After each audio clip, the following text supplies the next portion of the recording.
чухал сэдвээр эзэн үгийг хамтдаа суралцсанаа. Их гоё сонирхолтой сэдв байна.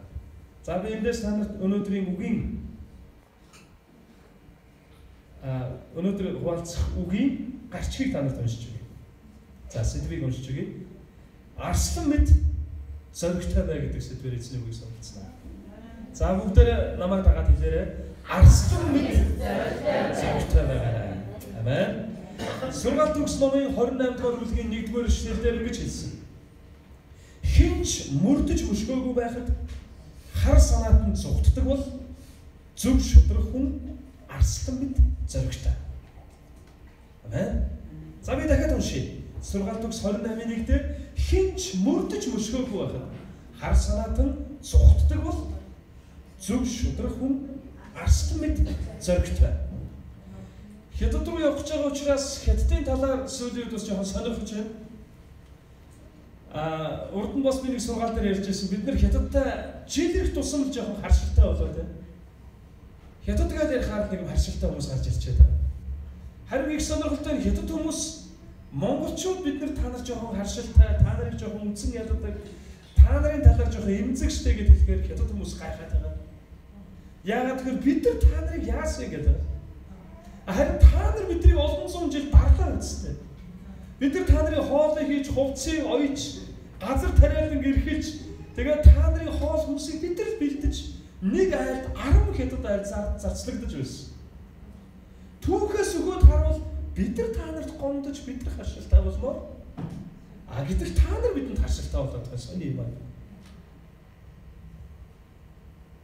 Гэхдээ би яагаад энэ зүйлийг ярьсан гэхээр намайг ярингууд хэрвээ ямар нэгэн харшилтай хүн байвал эзэн дотор харшлаас чөлөөлөгдөв.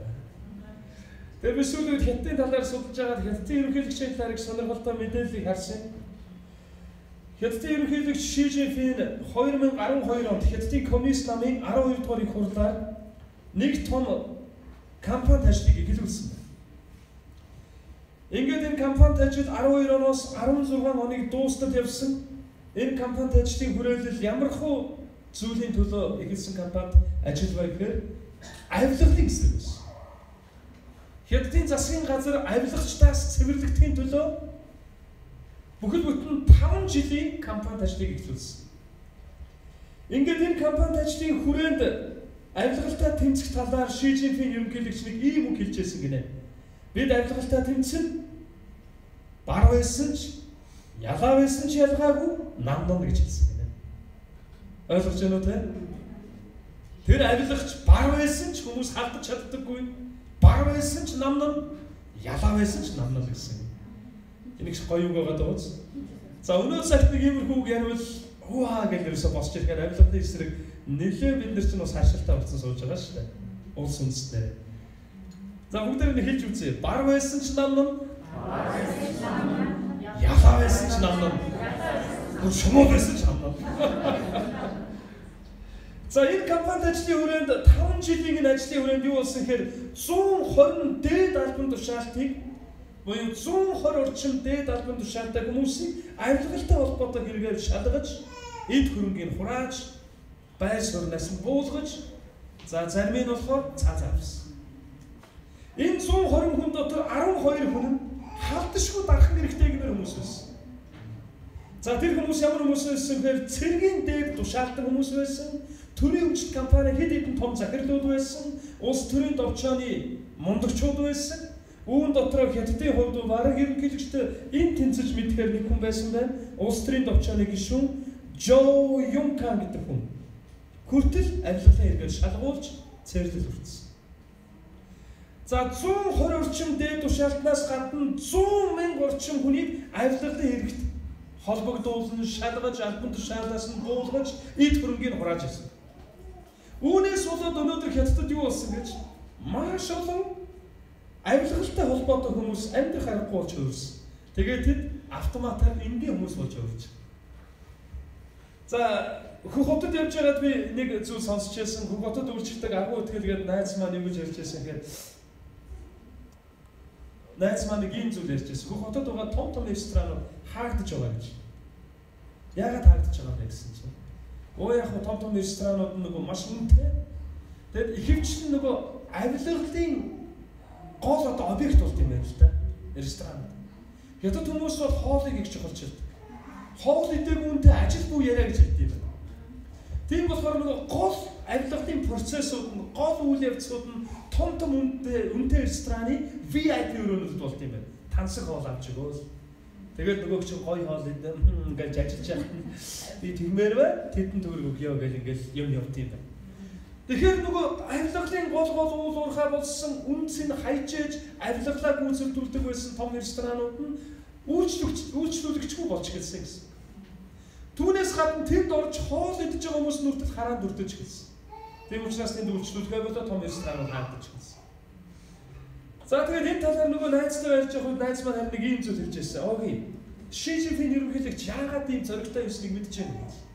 Яагаад вэ гэсэн чинь Ши Жинпин ерөнхийлөгч өөрөө авилгалтай холбоотой түүх байхгүй юм гинэ. Өөрөө цэвэр амьдардаг гинэ. Янз бүрийн өөрийн гэсэн одоо манайх шиг офшор данс байхгүй, үнэтэй эдлэн газар баялагууд байхгүй. Намад маш олон жил ажилласан хэрнээ авсан цалин намаас их урамшуулаад амьдсан. Тэрнээс гинт огцсон зочир баядсан хүн бол биш гинэ. Тийм зочир, тийм бүтрэл тэдэд ерөөсө болоогүй. Эсвэл зочир дулаарал гэх юм. Тийм учраас тэр өөрөө маш зоригтойгоор авилгалтын эсрэг дуурсан гэж. Харин сая бидний үндэссэн сургаалт төгс номын 28 дугаар бүлгийн 1-р эшлэл дээр яг энэ зүйлийг хэлсэн. Хинч мөрдөж мөшгөөгүй байхад хар санаатан буюу гэм нүгэлтэн бол зүгтдэг. Харин зөв шудраг хүн бол арслан мэт зоригтой. Ичгүүр байхгүй, айдас байхгүй, нуугдаахан байхгүй учраас арслан мэт зоригтой гэдэг гэж. Зөв шудраг хүн бол. За тэгэхээр өнөөдөр бид энэ чухал ишлэлээс хэд хэдэн чухал зүйлийг сурна. Эхнийх нь ер нь бид нэр зөв шудраг байх, зөвхт байх хоёр арга зам бидэнд байна. Арслан мэт зоригтой байх, ичгүүргүй, асуудалгүй, хүмүүсээс санаа зовоод өгөх зүйлгүй, зөв шудраг, зөвхт байх хоёр арга зам байна. Библиэлд хэлснээр байна. За эхний арга зам юу вэ гэхээр за сайн сонсороо ямар ч буруу зүйл хийхгүй, ямар ч хазгаамөргүй гიშгэхгүй, ямар ч гим нүгтэй хутгалдахгүй төгс төгөлдөр амьдрах юм бол та зөв хүн байна гэсэн.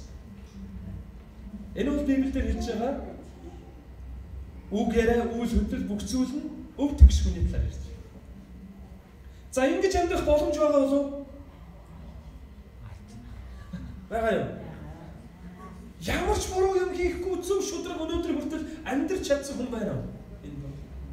Эсвэл тэгж амьдрсан хэнийг нэг мэддэг хүн байна уу? Төрсөн цагаас ахгуулаад ерөөсөө их тийм зөв хүн байсан. Уйлахтаа хүртэл их зөв уйлсан. Хөлд орж байхдаа нэг ч удаа, хэлд орж байхдаа ч бас нэг ч удаа хараал хийж байгаа. Аав ээж нь ид гэхээр идэл, болихоор болол их тийм сонин төгс хүн байсан шүү. Тэгээд зээж өмдөндөө бий засаж байгаа. Хизээж санаатай болон санамсаргүйгээр хэн нэгний шугамыг авч байгаагүй 10 жил байна. Үнэхээр зөвхт хүн байдгаа гэж. Яг үнийг хэлэхэд ингэж амьдэрсэн хүн дэлхий дээр байхгүй. Нэг ч юм хийхгүй, нэг ч алдаа гаргахгүй, нэг ч буруу зүйл бодохгүй, ярихгүй, үлдэхгүй, хазгаа мөрөг гიშгэхгүй амьдрал та зөвхт хүн гэдэг категорид орно. Гэхдээ ингэж амьдрна гэдэг хэцүү шүү. Яаков номын 2-р бүлгийн 10-р эшлэлээр нэг юм үг байна. Учир нь бүх хуулийг сахивч нэг дээр нь бүдрэх юм бол бүх хуулийг зөрчсөн болно. Тэгэхээр нэг ч хууль зөрчилгүй, нэг ч алдаа гаргахгүй амьдрал зөвхт байна гэсэн. Харин хуучин гэрээний хуулийн бичээс Бурхан Мосегээр дамжуулан өгсөн бүх хуулиудыг нэгтгэж харвал 10 хуулийн дотор бүгж ихсэж байгаа. Харин өнөөх 10 хууль дотроос задарсан задаргаагийг харвал хуучин гэрээндээ 613 хууль байдаг. За бүгдээ тоог нь гоо цээжлээд аваарай. 613 хууль. За одоо би танаас нэг юм асууя. 613 хууль Библиэлд бичигдсэн 613 болохгүй гэсэн зүйлээс 500-ыг хийхгүй амьдрал ер нь хэр зөвхт хүн байна. 500-ыг дагж байгаа шүү дээ. Дажгүй шүү. Ер нь гайгүй зөвхтөө орно тий. Сайн нэгдүгээр цуглаан дээр бас тэгсэн чинь нэг залуу маань болж байна. Гайгүй болж байна. Ер нь зөвхт нь оруулъя л гэдээсэн. За тэгвэл одоо би дахиад үсгий. 600 хуулийн зөрчихгүй. Хэр зөвхт хүн байна? Тэр хүн ямар харагдах вэ? Зөвхт харагдах уу? Гэрээ нэг зэгцтэй, амьдрал нь зэгцтэй, янз янзын муу зуршил байхгүй, бусадтай зөв харилцдаг, ажил төрлөө цаг тухайд нь цалгартуулахгүй хийдэг, авсан цалингаа зөв зөвштэй зарцуулдаг, аль будаггүй, тавигтахдаггүй, хүн рүүгээр мухаж чаддаггүй, дандаа ингээд бүх юм авцаад энэ ард дээр нь ингээд зангидсан юм шиг инээгээл явж байдаг. 613 хуулийн 600-ын даглаа зөв үү? Хэр зөв хүн бэ? За ер нь зөв. За өшөө өсгий. 613 хуулиас 3-ыг нь л чадахгүй байгаа гэж бодъё л доо. 610-ыг дагъя. Хэр зөв хүн бэ? Дажгүй шүү. Агуу хүн гэж байна, агуу. Ер нь агуу хүний тоонд орж мэдэн шүү. За одоо би бүр өсөглөө. 613 хуулиас 612-ыг дагчих. Газраас ингээд хөөрж юм. Тэр нэг нь юу ах юм гэж байна. За тэр нэг нь юу вэ гэдэг хэлтэй Яаков номын 20-р бүлгийн 10-р эшлэгийг ямарчсан хэлье. Нэг л хуулийг зөрчмөл тэр нь үлдсэн 612 гэсэн. Ойлгож байна уу те? Нэгийг зөрчихөд бүгдийг зөрчлөө гэсэн үг гэж би хэлж байна. Тэгвэл нэг ч хуулийг зөрчихгүйгээр алдаалдаггүй амьдарч байгаа хүн байгаа юу? Ингээд зөвхт болно гэж юу? Өнөөдөр хүмүүст ийм л реклам явж байдаг. Чи зөв амьдраа, зөв бод, зөв яар, зөв үйл амьдралыг одоо чи өөрөө ингэж цогцол хатах гэж тэ. Үнэн хэрэгтэй хүн хичээгээд 613 бурхныг хийж болохгүй гэсэн зүйлийн 612-ыг дэвтсэн ч нэг дээр л алдавал бүгдийг зөрчсөн гэсэн. Шижинфэр яг авилгал аваагүй гэж магадгүй л дээ. Гэхдээ нэлээд олон хуулийг зөрчсөн гэж би бодож байна. Тэгэхээр тэр асар бурхны өмнө зөвхт хүний тоонд орохгүй гэсэн. 612-ыг дагсан ч зөвхт хүний тоонд орохгүй гэсэн. Ойлгож байна уу те? Нэг л хуулийг зөрчихөд бүх хуулийг зөрчсөнтэй яг юм. Учир нь Библиэр юу гэж хэлдэг вэ гэхээр хүн бүү аль гэж хэлсэн тэр нэг нь бүү хулгай гэж бас хэлсэн гэж. Хэрвээ та хэн нэгнийг аваагүй, хэн нэгнийг хохироогүй байсан ч зөвшөөрөлгүйгээр хэн нэгний ямыг авчвал та хулгай хийсэн гэсэн. Нэг юм онгоо байна гэдэг утгатай. Нэг хүн шоронд орсон. Шоронд байгаа одоо хүмүүж өгч нар хоригдлууд асууж байгаа. Нөгөө яаж яваад ороод байна? Өвөө нь ямар нэгэн буруу юм хийгээгүй. Та яахаар буруу юм хийгээгүй ч юм байт юм бэ? Яах вэ? Өвөө нь хэлбэгдээл ороод байна. Андуураад намайг оруулчихлаа. Яасан бэ та яг ярьдаа? Ерөөсөө буруу юм хийгээгүй гэдэг нь завуу маяглаад байгаа. Та ярьдаа гэсэн. Тэгсэн чгүй яах вэ? Миний өдөө нэг өсрийн дэс бай. Зүрээс нь тэр явсан нөгөө зүрт нь хөр байсныг мэдсэхгүй. Малыг ус гагаар орсон. Харин хулгай тодорхойлт нь өөрөө яг л ийм тодорхойлт шүү. Бусдын юм зөвшөөрөлгүй халтах нь хулгай. Санаандгүй байсан ч бусдын юм зөвшөөрөлгүй халтсан бол хулгай. Санаандгүй олж чирээвчээс үзүрт нөхөр байсан бол хулгай. Тэгвэл та яг хулгай хийгээд нөгөө хин нэг санаандгүй авсан бол хүн алсан та яг адилхан гинэ. Бусад хуулийг нь бас зөрчсөн гэсэн. За, манай ерөн чуулганыхаа хэр гайгүй хүмүүсээр бол энэ бас шалгая гэж бодож байна. Бурхны өгсөн 613 тушаалаас 50-ыг нь бол тэр дагчиж байгаа гэж байгаа юм байна. Ямар за яг айлч гэж байна.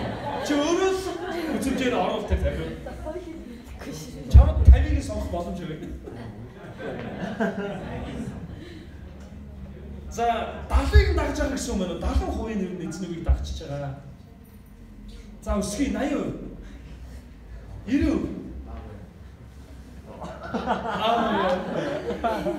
За баг өнөө бүр арай гэтрээ толгойдоо 10% дагж байгаа юу? Дагж байгаа. Ингэж асуух байсан юм шүү дээ. Шал бүр юм асуусан байна. Бид нар ч юу яаж амьдраад байна?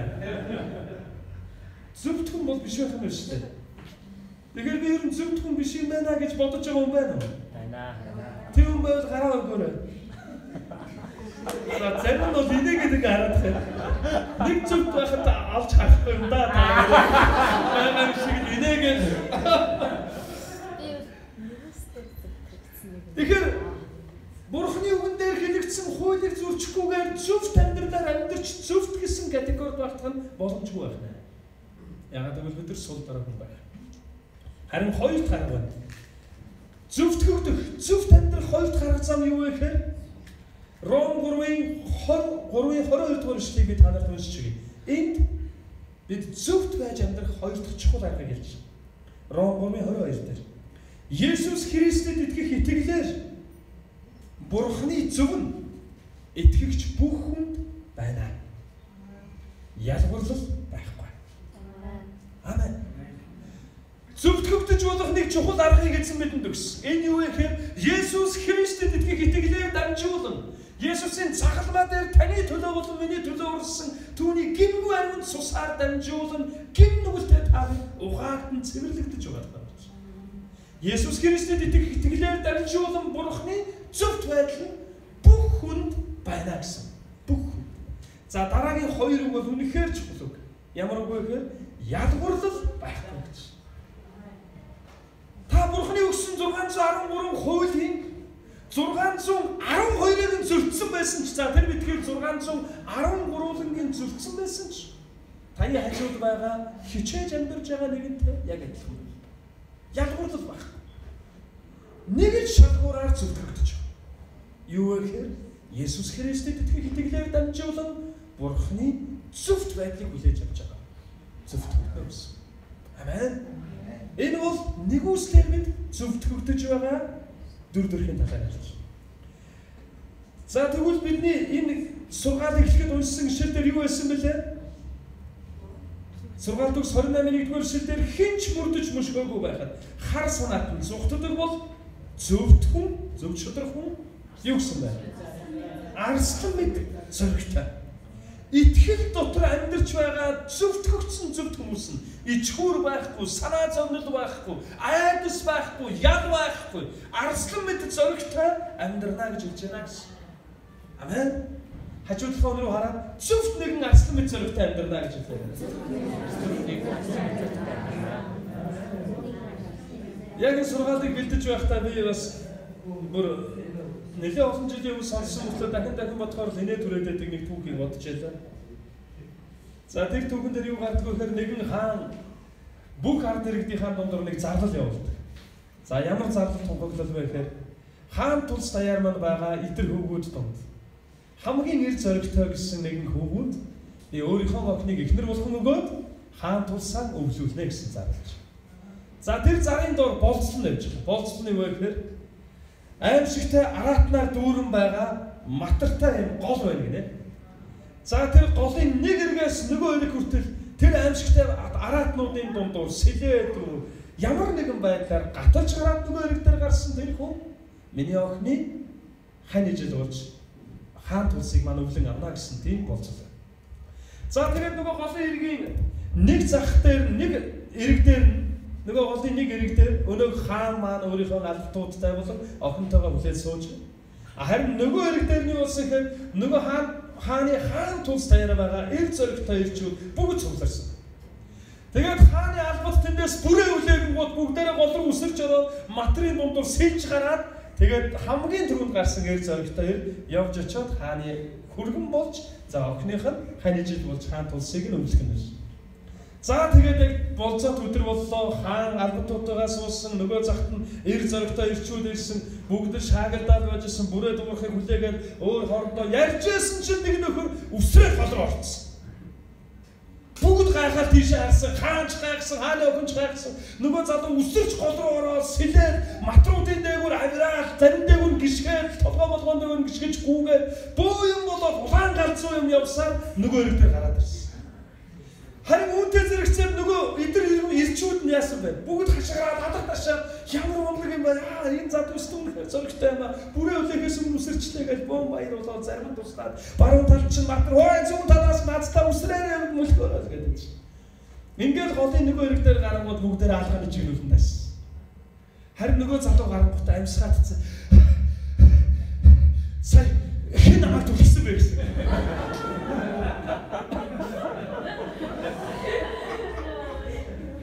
Эр зоргоор биш. Харин зүгээр тийм голын эрэг дээр ойрхон зогсож байгаа хэлмэгтэй байсан биш. Үнэ эрэхтэй үсрээч гэж бодож ирээгүй байж болно шүү дээ. Зүгээр харах гад ирээд ингээд үжээс нэг дүлхээс.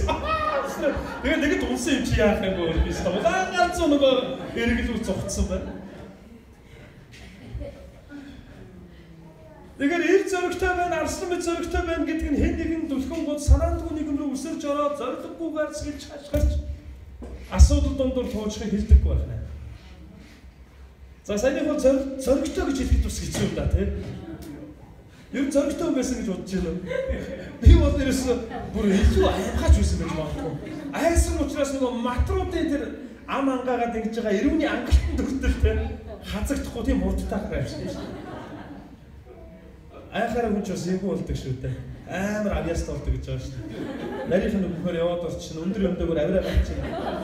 Айхаараа баг усны бүр гүдэг гэдэг байна. Хурд мурд бол ер усны бол авчдаг гэдэг.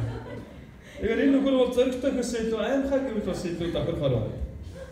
Харин эзний үгэн дээрээс харуул харин маш их зоригтойгоор асуудал өөдөөс нь босоод ирэхэд эзэнд итгэсэн итгэлээсээ болж тэр асуудлын өөдөөс гүйж чадсан гайхалтай итгэлийн хүмүүсийн түүх гардаг. Шинэ гэрээнээс нэгийн дурдах юм бол Паул Македон аймгийн Эфес хотын шоронд хоригдож байх үед маргааш нь цааз луулж мэдих тийм нөхцөл байдал донд байхдаа ч айлгүйгээр сайн мэдээ тунхагснаас болоод шоронд хоригдсон шүү дээ. Гэтэл айлгүйгээр их эзнийгээ шүн дундын үед Паул хамтрагч болох Силастайгаа магтан дуулж идэг. Харин эзнийг магтаж байсан тэдний магтаад бусад хоригдлуудын чимээнд хүрсэн тэр битгий мөнхийн эзний сонорт хүрсэн тэгээ шоронгийн сүрийг дөргөөсөн хүчтэй газар хөдөлдүүлж Паул болон Силасын гараас гав дүнгэн мултран унаад эргэн тойрондоо шоронгийн бүх хоригдлуудын гав дүнг бас мултран ундаг. Ингээд шоронгийн хаалгамаа бүгд онгоодог. Харин үүний үргэлжлэх түүх нь биднийхээс арай өөр юм бий. Би өөрийнхөө түүхээр ингээд үргэлжлүүлээд байгаа оо хаалал уу яагаад гараад гүйж мэдх юм бэ гэж бодсон. Харин Паул үргэлжлүүлэн магтсаар байсан. Тэгээ Паул болон бүх бусад хоригдлыг оргожээ гэж бодоод шоронгийн үеийг өөрийгөө алхахаар завдаж байтал Паул явж чаалт. Битгий өөрийгөө хөнөөгөөрэй. Бид нар энд байна гэж бодсон. Шоронгийн хаалга онгоосон гав дүнг мултран унсан ч ир зөрөгтэйгээр шорондоо эзнийг магтсаар үлдсэн тэр битгий шоронгийн хуйг болон тэдний гэр бүл эзнийг гэрчилсэн. Ингээд тэр өрөө шоронгийн хуйг болон бүхэл бүтэн гэр бүл нь усан бадгаа бүртэж их эзэн рүү ирсэн. Македон аймгийн Эфес хотын чуулган шоронд мэндэлсэн. Арслан мэд зөрөгтэй. Ир зөргөөр шатсан эзний дагалдагч Паулаас болоод. Паул өөрийнхөө итгэлийн амьдралын түүхийг 2-р Коринт 11-р бүлгийн 23-аас 28-р эшлэлдэр ингэж бас богинохон энэ эшлэл багтааж ингэж хүүрнэсэн байдаг. Паулыг хөвчөж байдаг. Тэд Христийн зарцсан дараа би ч бас мөн хөдөлмөрөөрөө ч илүү хоригдсноороо ч илүү тоо томшгүй удаа занчуулж үргэлж үхлийн аюулд орж байлаа. Евдэчүүд намайг 5 удаа 39 удаа дашуурсан. Дахиж битгий сайн мэдээ яриарай гэж. Гэсэн ч Паул сайн мэдээг тунхагласаар байсан. Үргэлжлүүлээд харуул ингэж хэлж байна. Намайг саваагаар 3 тааж анчилж 1 удаа над руу чулуун нүүлгэж за энэ түүхийг санаж байна уу? Тэгээ Паулыг өгсөн гэж бодоод хотоос гаргаж хайдаг. Гэсэн ч Паул ам ороод сэргээд дахиад Паул цаашаа тунхагласаар явж. Амаар зүгтсэнгүй арслан мэт зөрөгтэйгээр өөрийн хувь тавилан амьдралын зорилгоо ойлгосон тэр нэгэн сайн мэдээг тунхагласаар үргэлжилсэн гэсэн. Үргэлжлүүлээд харуул 3 удаа би усан онгоцны сүрэл дөртөж тэнгисийн гүнд өдөр шөнийг өнгөрөөж байлаа. Ахин дахин аялан явахдаа сайн мэдээний төд аялж байгаа шүү дээ. Үргэлжлүүлээд харуул ингэж байна. Гол мөрний аюул, дээрэмчтэй аюул, нутаг нэгтний аюул, харимтсны аюул, хотын аюул, говийн аюул, тэнгис дээрх аюул бүгд төрлийн аюул байгаа шүү дээ. Хотынх нь байна, говийнх нь байна, тэнгисийнх нь байна, найс нөхдийнх байна, нутаг нэгтний аюул байна, харимтсны аюул. Бүгдийг бичсэн юм шиг байна. Бүх төрлөөс аюултай авчихсан юм шиг байна да. Үргэлжлүүлээд харуул хуурн чагсуу ах トゥ усын дунд байх аюул дундуур явж байсан бөгөөд хөдөлмөр болон хүнд хэцүү байдал дотор байж олон удаа унталгүй өлсөж цангаж олонтой хоолундгүй байж нүцгэрч даарч хүрч байлаа гэж хэлсэн. Хүний бодлоор бол юу ир зөрөгтэй байх. Тэсгэл алдаад өвдөх салганаа цугтмаар. Гэтэл эзэн дотор зөвтгөгдснөө мэдсэн Паул. Өөрийнх нь ани номод бичигдсэнийг мэдсэн Паул. Арслан мэт зөрөгтэй байж сайн мэдээний төлөө урагшилсан албас. Хуучин гэрэн ч гэсэн итгэлийн олон хүмүүс яг ингэж ир зөрөгтэй амьдсан түүх байдаг. Тэдний нэг нь бол Даниэл. Даниэл Небухаднесар хааны үед яадаг вүлээ? Небухаднесар хаан өөртөө зориулсан том хөшөө өсгөж. Түүний өмнө мөргөх ёстой гэсэн. Харин нэг л хүн мөргөлгүй яг босоогоор үлддэг. Тэгвэл үүндээ нэг биш дөрөв. Даниэл болон Даниэлийн гурван найзуулга Шадрах, Мишах, Абедnego. Гэхдээ мөрөхгүй бол юу болохыг тэд мэдчихсэн. Шатаж буй халуун. Шатан тэр 100-нд хаягдаж өгөхгүйсэн. Гэсэн ч тэр 100-наас айгаагүй. Тэр аюулаас тэр үхнээс айлгүйгээр Бурхны өмнө ир зоригтойгоор итгэлээ гэрчлэн зогсоо. Тэгээд дараа шатаж буй 100 хаягдсан. Тэгээд тэндээ шатаж дууссан билүү яалаа? Шатаа. Дараа Даниэл номын 6 дугаар бүлэг дээр юу болсон бэ? Небухаднесар хааны дараа Дариус хаан гарч ирж. Дариус хааны үед бас Даниэлийг хорлохын тулд Дариус хааны иргэн тойронд байсан хүмүүсийг сонин төлөвлөгөөс хойгоо Дариус хаан дээр авчирдаг шүү дээ. Хаан та таныг бүгдээрээ хүндэлье. 30 өдрийн туршид таны нэрийг дууж тань руу ингэж мөргөлүүлтье. Таныг бид нар бурхан гэж хүндлэе гэсэн. Хаан бол одоо албатуудынхаа тэр үгэнд бол үнэхээр хуурдсан л та. Хаан бүрсдэгт нь хөдлөө ямар гоё юм бэ? Би чи ийм мундаг хүмүүсээр хүрээлүүлд юм байна. 30 өдөр надад мөргөцгөөгөөрөө гэв. Тэгээ хаан өөрийнхөө тамхтаа бөгжөөрөө нөгөө зарлиг дээр тамх дараад 120 муж улсаас бүрдсэн том хаанчлалынхаа бүх хөвөө хязгаарлав нөгөө зарлигийг илгээсэн. Тэгээ үүний дагуу хинч өөр бурханд мөргөж болохгүй байсан. Харин өөр бурхан гэж байдаг юм аа. Нэг л бурхан байна. Тэнгэр газар дээр бүхнийг бүтээсэн бүгдийг цэхэрдэг тэр нэгэнд Даниэл итгэдэг байсан. Тийм учраас зардаг гарангууд хааны шийдвэрээс айлгүйгээр Даниэл мөнхийн эзэндээ мөргөж түүнийг хүндэж магтахаар өрөөлөг очсон. Харин хэрвээ ийм зүйл болбол үр дүн нь яах байсан бэ гэхээр өлсгөлэн арслангаар дүүрэн агууд хаягдаж идэгдэх байсан. Гэсэн ч Даниэл идүүлээ. Арслангуудтай нэг орой сайхан өнгөрүүлчихье гэдэг. Даниэл арслангаас айсангүй. Харин хий ч ингэ бодохоор би тэгж бодоо. Арслан мэд зоригтой гэдэг үг хүртэл одоо бядан өрөхгүй ингэ дутаад байгаа байхгүй. Яагаад вэ гэхээр Даниэл арслангаас айхаа. Арслангаас давсан зоригч юм шиг. Тэгээд юу болсон бэ? Ашиг явж байна. Тэгээд өлсгөлэн арслангаар дүүрэн тэр агууд Даниэлийг хайсан байдаг. Харин нэг сонир зүйл болсон. Өлсгөлэн арслангаар дүүрэн тэр агууд Даниэл хаягдах үед арслангууд Даниэлийг хараад идэг аппетит нь хөдөлсөн болов уу? Хөдөлсөн. Чи өлсгөлэн арслан мах харах юм бол сүйд болно. Өлсгөлэн Монгол хараад сүйд болж байгаа юм. Арслан бол сүйд болно. За тэгээд юу болсон бэ? Даниэл тэр агуур унжахтаа айсан болов?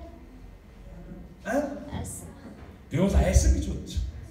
Даниэл чи яг та бидтэй адилхан сэтгэл хөдлөлтөд зочдөг, инээдэг, иддэг, би засдаг хүн шүү дээ. Тэгэхээр яг та бидтэй адилхан хэрвээ юм араашууд нарцаасан өлсгөлэн 10, 20 арслан нэг дор харвал бас л айн шүү дээ, тэ. Тэрнээс ямар сонирхолтой олон арслан нэг дор юу сараагүй байна. Тэгэх бол Даниэл тэр итгэлийн хүн биш шарж явах асуудалтай болж таардаг шүү дээ. Ингийн эрүүл хүн бол айн үсттэй арслангаас. Айн.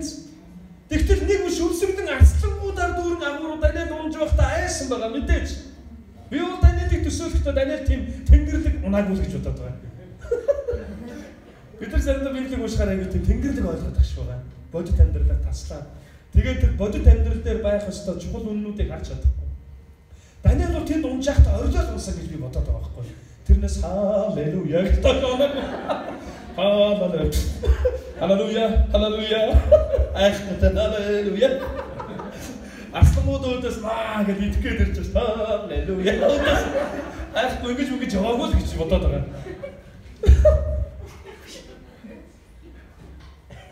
Үгүй мэдстэй тий. Хүн ч хайн үстэй. Харин Даниэл хайгаад урангуудаа яасан бол юу зүгээр бодож байгаа. Даниэл эзэн найдаж итгэж хашгирсан. Харин яагаад ингэж бодож байгаа гэхээр эзэн Даниэлийн төлөө тэнгэр ичиг явуулж байгаа шээ. Тэгээд тэнгэр ичирээд яаж байгаа вэ? Арслангуудын амыг хаасан. Энэ бол бодит болсон түүх шүү. Арслангуудын амыг хаасан. Тэгээд арслангууд идэг аппетит нь бол үлдсэн гэж би бодоод байгаа. Тэнгэрч бууж ирээд арслангуудын аппетитийг алга болгосон гэж энэ дээр байхгүй байгаа шүү дээ. Тэгээд арслангууд Даниэлийг хараад ямар муухай гэдэг байгаа шүү дээ. Харахаар нөгөө идмээр санагдаад байдаг. бүр ингээд цаанаасаа автид нүдлээд олон хоног үлэмжил хүн байсан арслан гоо. Харин тэгтээ Даниэлийг хараад идэх гээд очсон чинь ам нь яасан байсан бэ? Хаагцсан. Дээд шүднүүд доод шүдтэйг нэг юм шиг залгагдсан. Ангадаггүй. За тэгээд Даниэлийг яасан бол арслангууд ахиж ирээд идмээр санагдсан, гүүж ирээд идмээр байсан, ам ангаагаагүй. Тийм учраас Даниэлийг баахан гүлгэж байгаа тавьсан юм шиг. Гүлгэж чадаагүй байсан. Тэгээд би зүгээр энэ түүхийг бодохоор тэгэж бодчих. Агуу итгэлийн хүн Даниэл Манел гэдэг нэр өгөхөөсөө илүүгээр бодит нэр өгвөл шүнжэнгөө сүрг арсланд үнсүүлж хонсон Даниэл гэж байна. Тэгээд ирээл тэд хушуугаар ингээд байна. Тэгээд энэ түүхээс гол харах гад та нарт хуваалцах байгаа зүйл нь юу вэ гэхээр итгэл дотор байгаа хүн арслан мэд зоригтой бүр арслангаш давсан зориг дотор амьдарч байна. Харин Сургаалт төгс 28-ны 1-р эшлэлээр хэлсэн чинь зөв шудрах хүн арслан мэд зоригтой гэж хэлсэн энэ үгэн дотор маш олон чухал зүйлүүд бидэнд илэрхийлэгдэж байна. Та зөв шудраг байвал арслан мэд зоригтой байх болно. Харин гэхдээ хоёр янзын зам байна гэсэн. Игнийх нь та ямар ч гэм нүгэл үлдэхгүй байгаад ямар ч буруу юм хийхгүй, ямар ч хацгаа гიშхгүй зөв амьдрсаар зөвхт нэгэн болно. Нөгөөх нь эзэн Есүст итгэж Бурхны өгөх зөвхт байдлыг хүртснээр зөвхт хүн болно. Үнгүүгээр ирүүл болох явснаар. Тэгэхээр эзний хүн болсон Паул, эзний дагалдагч болох Даниэл, эзэнд итгэж, эзнээр зөвтгөгдсөн, ичхүүр байхгүй, айц байхгүй, хэн нэгэнд хүлээн зөвшөөрөгдөхийн төлөө амьдрах шалтгаан байхгүй болсон эзний зөвхт байдал дотор амьдарч байгаа эзний хүмүүс хэрхэн яаж амьдарсныг бид сая хамтдаа харлаа. Тэгвэл бид Христ дотор бүрэн дүүрэн зөвтгөгдсөн гэдгээ бодох хэрэгтэй. Есүс Христэд итгэх итгэлээр дамжуулан Бурхан таныг зөвтгсөн. Ялгуурлал байхгүй, та хэн байсан хамаагүй. Яг одоо ч гэсэн хэн байгаа нь хамаагүй. Харин Есүс таны төлөө юу хийсэн бэ гэдгээр дамжуулан та 100% бүрэн дүүрэн зөвтгөгдсөн. 613 хуулийг та бүгдийг гүйцэлдүүлсэн нэгэнтэй адилхан гэсэн. Амен. Хажууд байгаа ах トゥ усруу хараад хэлээрэй. 100% зөвтгөгдсөн гэж.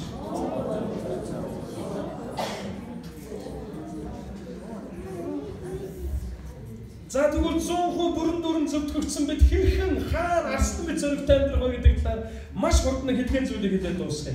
Нэгдүгээр нь бид Бурхны өмнө зоригтой амьдрах боломжтой болсон юм аа. Ингэж зөвтгөгдснөөр. Зөвхт хүн арслан мэд зоригтой болсон.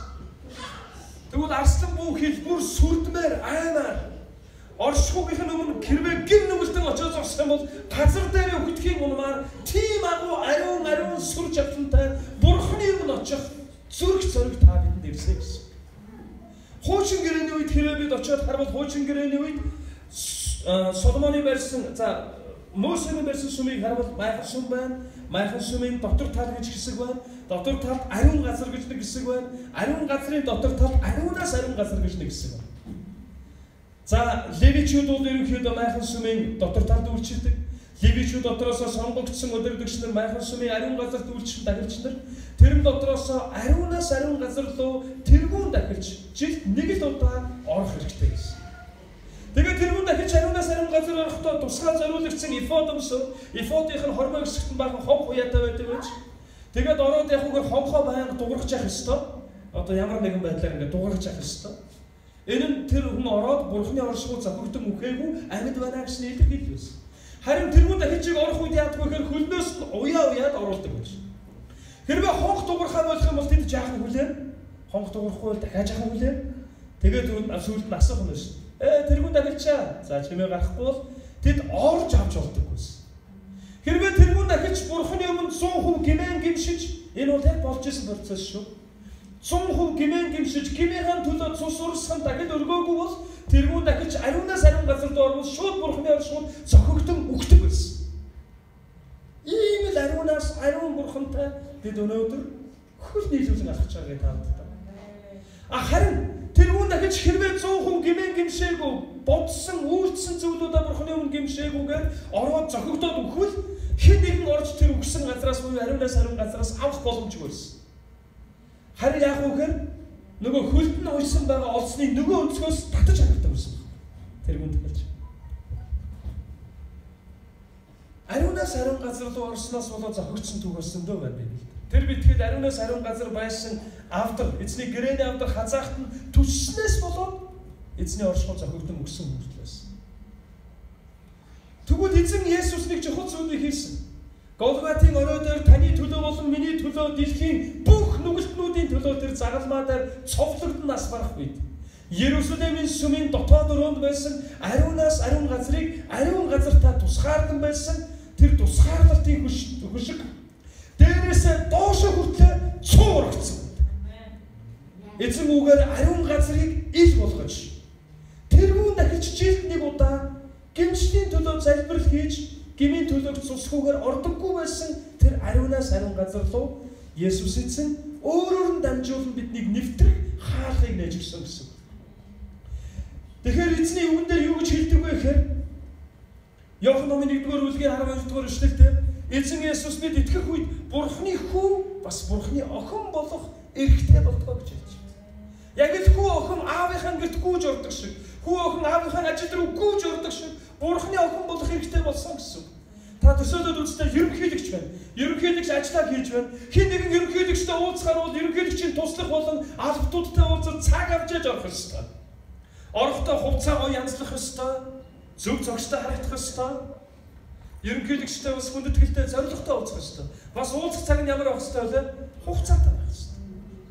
Тэгвэл ерөнхийлөгчтэй нүрээ янзлахгүйгээр хүссэн цагтаа явж ороод уулзах нэг хүн байгаа, тэр хүн байх байна. Хүүхэд нөгөө үстэй гэр бүл. Тэгэж харин ерөнхийлөгчийн хүүхэд нь ерөнхийлөгчтэй уулзтаа цаг аваад аль эсвэл ороод хугацаатай уулзахгүй үстэй. Тэгээд ороод ирэнгууд наав нь яах гэж байгаа. Ард түмний чинь нэг хэсэг байна. Тэгээд би өөрөө ард түм байна. Наагаараа сууж. За тэгээд хэлэх юм байл. Ерөнхийлөгч хөө аваа гэхүү. Гутлуурлаа болохоо байлаа. За сангийн ямар би ярина гэж байгаа. Тийм болохгүй үстэй. Хүмүүс ерөнхийлөгчийн өрөөлөг явах бол хүмүүс бичиг баримтыг шалгана. Юу юм яах гэж байгаа юм гэж. Харин ерөнхийлөгч явах бичиг баримтаа шалгуулж явах уу? Өөрөөлөг. Явгууд нь юу хөхт бай. Энийг эргүүл харагдаад байна. Барьсан тоглоомны байл шалгах тэр тоглоом байна. Маш их итгэлтэйгээр аавынхаа өрөөгөө зүгээр л алхав. Яг үнтэй адил. Эзэн Есүсийн бидэнд өгсөн зөвтгөлөөр дамжуулж бид хаадын хаан эзний эзэн болох ариунаас ариун бурхан эзэнтэй зоригтойгоор явж очиж уулзах боломж олгосон. Бид өнөөдөр ч гэсэн түүний өргөнд зоригтойгоор сууж. Амен. Та бол аимшиггүй нээж байгаа юм шүү дээ үүндээ. Хуучин гэрэл та бид шиг ингээд суулганы өмнө ингээд суугаад гэж эзнийг дууддаггүй байсан байгаа шүү дээ. Яагаад гэж? Түүний нэрийг буруу дуудах юм бол түүний нэрийг бүр зогсгүйгээр дуудах юм бол өтөр зогогдож үтнэ гэсэн тийм хууль үйлчилж байсан. Эзний өгсөн 10 хуулийн 3 дахь хууль нь юу вэ? Эзний нэрийг дими хоосон бүү дуудаа гэж. Дими хоосон бүү дуудаа. Эзний үгийг хуулж бичдэг байсан гүйш буюу бичээчнэр байсан. Тэдгээр хүмүүс эзний үгийг хуулж бичиж байгаа Яава гэдэг үг буюу эзний нэр төгс хүчтэй бурхан гэдэг нэр гараад ирэх юм бол яваад хувцаас болоод усанд ороод эргэж ирээд Яава гэдэг тэр нэрийг бичдэг байсан. Ийм л ариунаас ариун бурхан эзэн таныг хүүгэн огноо болгон дуудсан учраас та зоригтойгоор эзний оршин өмнө очоод ааваа гэж хашгирах арслан мэт зориг танд ирсэн байна. Амен. Хажуу талхан руу хараад хэлэхгүй. Та бурхан аавыг хүндэлж дуудаж түүнд эрхлэх зоригтой болчихъя.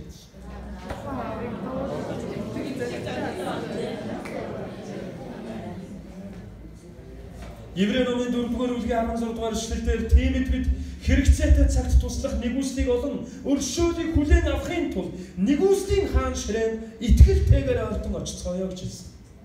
Нэгүслийн хаан ширээнд итгэлтэйгээр ойртон очиё. Айцтайгаар биш, итгэлтэйгээр очих тухайлж. Еврей номын 10-р бүлгийн 19-20-р эшлэлийг харуул ийм дахтуунаараа бидэнд Есүсийн цусаар өөрийн махан бий болох хөшгөөр дамжуулан түүний нээсэн шин амьд замаар ариун газарт нэвтрэн орох итгэл байгаа тул гэж хэлж байна. Ариун газарт нэвтрэн орох итгэл. Есүсийн цусаар дамжуулан ирсэн гэж хэлж байна. Эзний ариунаас ариун руу бид нэвтрэн орох ийм гайхалтай өрөөл бидэнд иржээ. Ром 8:15-16 харуул дахин айц түргэх боолчлын сүнсийг та нар хүлээн аваагүй. Харин үржлийн сүнсийг хүлээн авсан юм аа. Түүгээр дамжуулан бид Бурхныг аав минь, эцэг минь гэж дуудадгаа гэж хэлж байгаа. Та Бурхны охин бас Бурхны хүү болсон байна. Амен. Тэгэхээр бид арслан мэд зоригтойгоор эзний оршихуйд очицгоё. Хоёрдугаар бид бас диаволын өмнө буюу бузар муу сүнсний эсрэг арслан мэд зоригтойгоор тулалдах хэрэгтэй. Амен.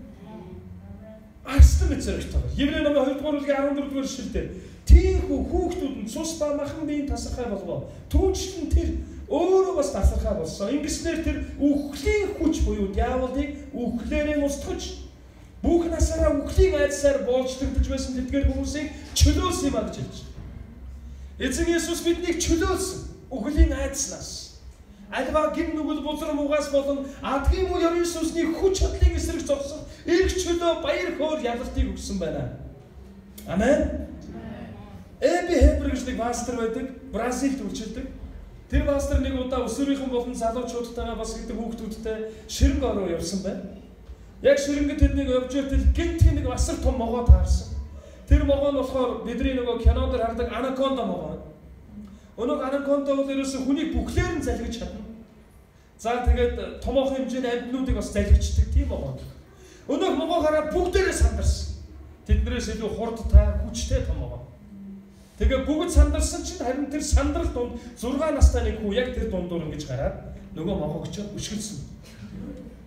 Бүгд айсан. Тэгээ зарим нь юу гэж бодсон гэхээр 6 настай жоох учраас аюулыг нь ойлгохгүй байна та гэж бодсон. Тэгээ зарим нь юу гэж бодсон гэхээр хурдхан очоод нөгөө 6 настай хүүг аваад зогтъё гэж бодсон. Гэтэл нөгөө хүү өшгөлөө зогсохгүй жоох хар зогсож яснаа сүүлэн дээр нь дэвссэн байна. Үүнийг хараад бүгд айсан нөгөө эби пастор ч айсан. Яана. За одоо нөгөө могоо эргэж хараад ингээд залгих хөтэй гэж. Тэгсэн чи юу болсон гэхээр нөгөө хүү сүүлэн дээр дэвссэн юу ч болоогүй юм шиг инээгээ зогсож байсан. Харин сонирхолтой могоо хөдлөг байсан. За яагаад ийм болсон гэж бодож байна? Яг үнэ. За өглөө 1-р цуглаан дээр хүмүүс их гоё хариултууд өгсөн. Зоригтой хүү. Тэгсэн чи нэг нь болохоор Библиэлд хэлдэг шүү дээ. Та нар могоон тулгад бяцчихээ хүү бяцгэж гисэн байдаг. Тэр том могоог яг бяцгэж гэж харагдаач. Нэг сонирхолтой зүйл нь өмнөх өдөр хүү ахтайгаа ойд явж байгаа нэг том могоо үгснийг харсан байж л дээ. А тэр хүү том могоо таарсан учраас өчигдрийн могоо байна гэж явж өшгөлсөн байна. Зүгээр барахгүй өчигдрийн могоо байна штэ. Юунаас найдаа гэж эргэж харж байгаа дэвссэн байна. Үгсэн гэдгийг бүр харуулахын тулд чанга дэвссэн. Яг үнийг хэлэхэд ах トゥ ус минь. Бидний өөдөөс араашуудаа арзал зуулсан хүчрхэг араатантай тулалдж байгаа биш ээ. Харин бид үгсэн могоотой адил Есүс эзнийг загалмаа дээр цовдлогдох үед бүх хэрэг мэдэл нь бүгд дуусаж, устж, ядагдсан нэгэнтэй тулалдж байгаа. Та хүчрхэг дайсантай хүн биш ээ. Харин та ядагдсан нэгний эсрэг ялсан нэгний талд та тунхаглан зогсож байгаа нэг. Бид нар заримдаа сүнслэг тулааныг ингэж боддог. За хараа тал заримдаа ялаал, нөгөө тал ялаал. Тэгээд хоорондоо амарч байгаа зайнар бэлдээл нөгөө тал давмгааж ялаад бидэд мэрэг ухаа хэрэгтэй. Хүч хэрэгтэй тэгээд бид нар ялаа. Харин Библиэлд юу гэж хэлсэн бэ? Ялагдсан гэж хэлсэн шүү дээ. Есүс эзэн загалмаа дээр цовдлогднаас урахта хамгийн сүүлд хэлсэн үг нь за гүйцэтгэе гэсэн. Тэр загалмаа дээр бүх төлөөсийг төлсөн.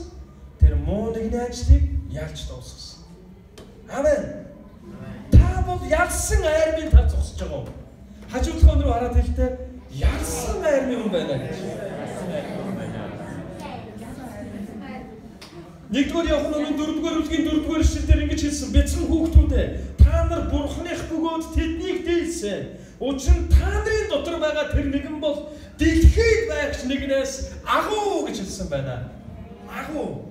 Харьцуулалтгүй. Агуу нэгэн гэж хэлж. Бурханаар төрсөн болгон ертөнцийг алдаг, ертөнцийг дийлсэн алдан бидний итгэл болоо гэж бас Библиэд хэлдэг. Итгэлээр эзэнтэй залгагдсан хүн болгон зөвтгөгдөж, алгийн муу ёрын сүнсний эсрэг эр зоригтой зогсох ялалтын эзэн боллоо гэсэн. Бид ялах гэж тулалдаж байгаа биш, харин бид ялалтаа тунхаглаж байгаа ялсан нэгний айран байна. Амен. Тийм учраас бид муу сүнсний эсрэг зоригтой зогсох ёстой. Муу сүнсний эсрэг зоригтой зогсох ёстой. Заримдаа бүр хүүхдүүдээс сурах хэрэгтэй. Өчигдөр төвшөөгч хүргэж өгч байсан. Тэгсэн чинь төвшөөгч маань зээ охин инх чимэг маань маш зоригтой залбирсан тухай төвшөөгч маань ярьж байсан. Тэгээ юу гэж залбирсан гэхээр инх чимэг маань ахыхаа төлөө залбирахдаа ахын дотор байгаа муу ёрийн сүнсийг зайлгаж тушааж байна гэж залбирсан. 8-9 настай тийм. 8-9 настай хүүхэд тийм зоригтойгоор дотор нь байгаа муу сүнсийг зайлгаж тушааж яана гэж залбирсан байна. Зайлсан болов? Зайлсан. Яг үнийг хэлэхэд бид муу сүнснээс айж биш. Харин тэр биднээс айх ийм л хувь тавилан бид дуудагдсан. Амен. Тэр бидэнтэй тулах битгээл тэр биднээс айдаг гэдгийг та бодох ёстой. Би нэг удаа төсөөлөд нэг юм бодож байлаа. Муу ёрийн сүнсний ертөнцид буюу тэдний одоо хуаранд зарлалын самбар байна. Тэгээд тэр зарлалын самбар дээр болгоомжл гэсэн хаягтай.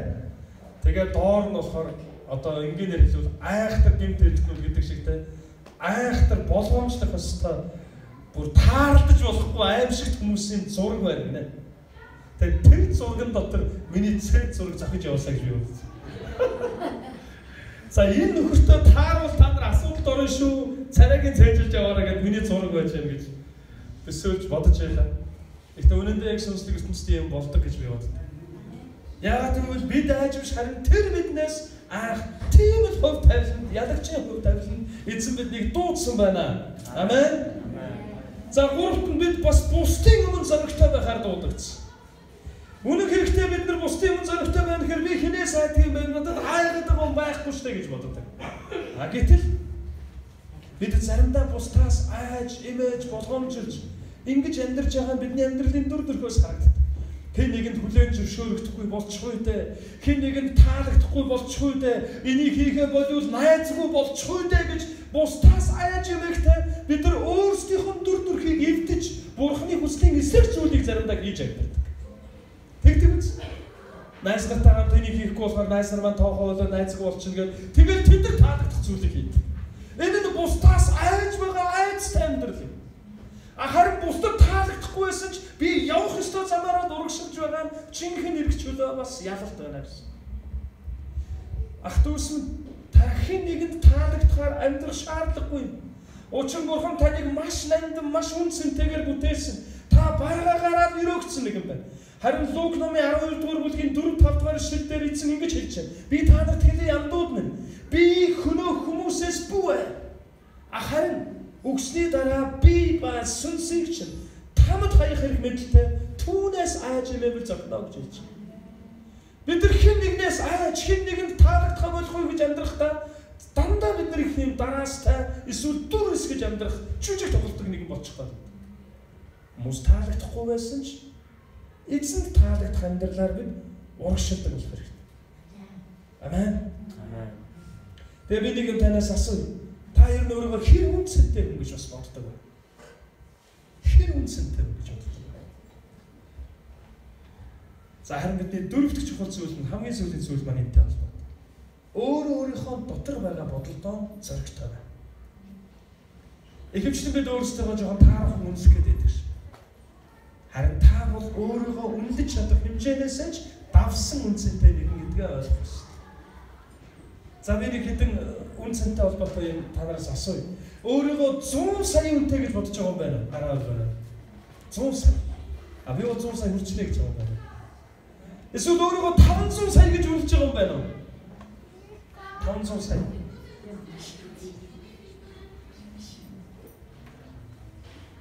Багаё. Цаашаа явах уу? Удаа явах уу?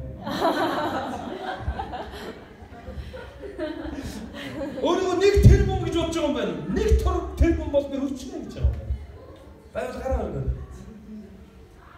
Хоёрдугаар зүйлээр нэлээд хашир болсоод юм шиг. Нэг их ч өөрөөсөө зогсоо зам өгсөн. Ингээд 100 сая гэсэн дараа нэг 150 би гэнэ. Нэг тэгээд амар л сууж байгаа. Тэрбум гэсэн. Тэрбум бол олноо гэсэн. Аюу хашир болсоод хоёрдугаар зүйлээр ирдэг юм байна. За 1 тэрлион гэж бодож байгаа юм байна. 1 тэрлион. 10 тэрлөө. 100 тэрлөө. Гэж бодож байгаа юм байна уу? За та нар бол үнэхээр хашир хүмүүс юм уу эсвэл өрөөгдсөн хүмүүс үү? За хоёр дахь нь бодъё доо.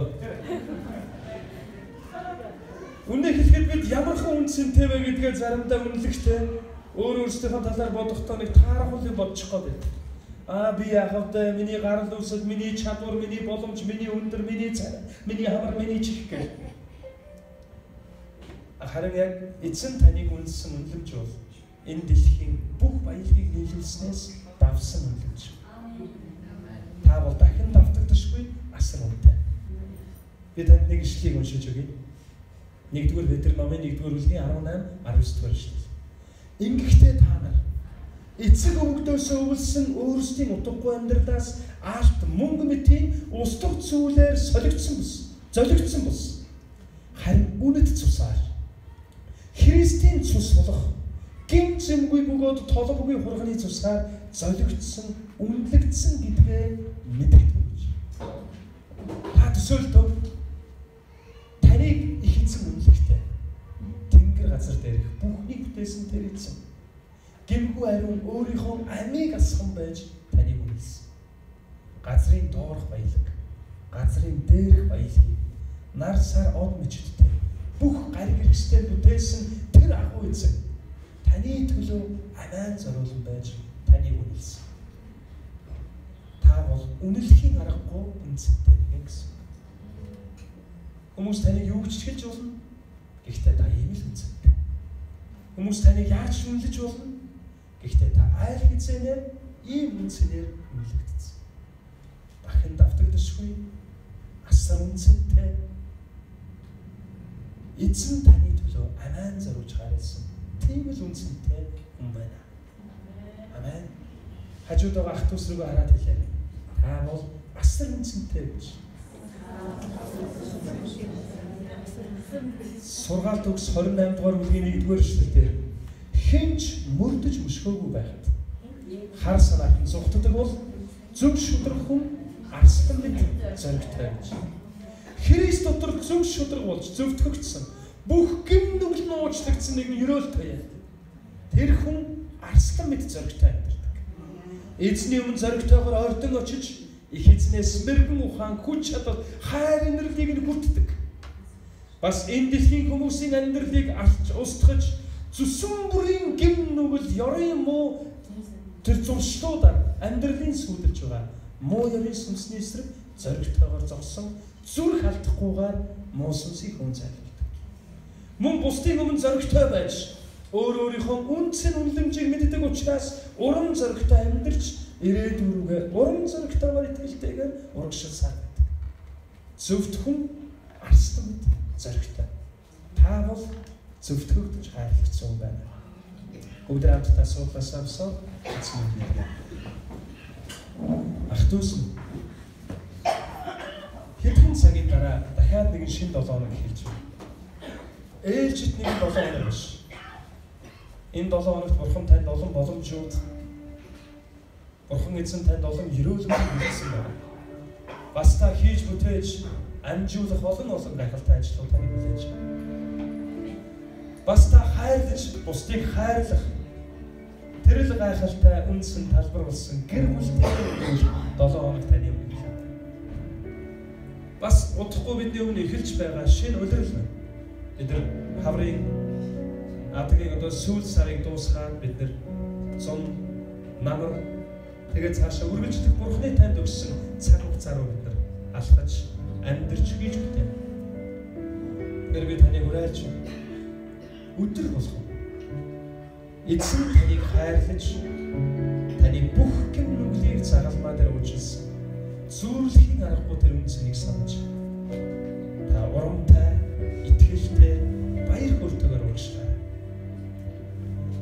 Эзэн Матай номын 28 дугаар бүлгийн 20 дугаар эшлэлээр хэлэхдээ биднийг зүгээр л уушуулаад амьдруулна гэж хэлээгүй.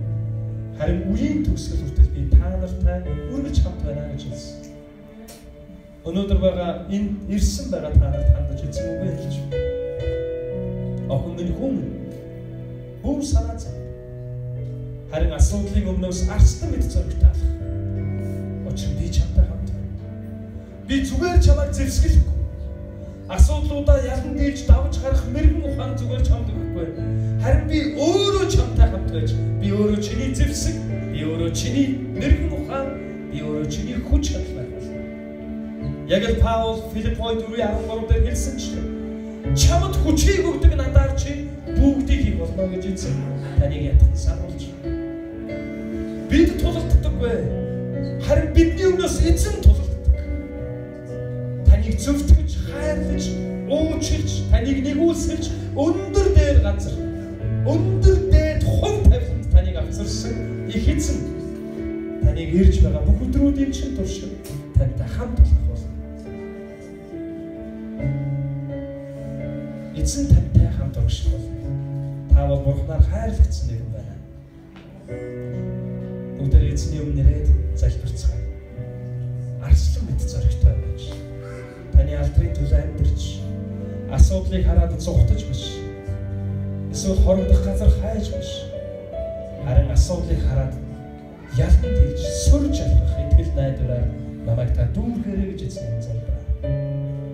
Эзний зөвхт байдлаар таныг хүчиж, эзэн таныг үнэхээр ялалтын дотор дагуулах болно.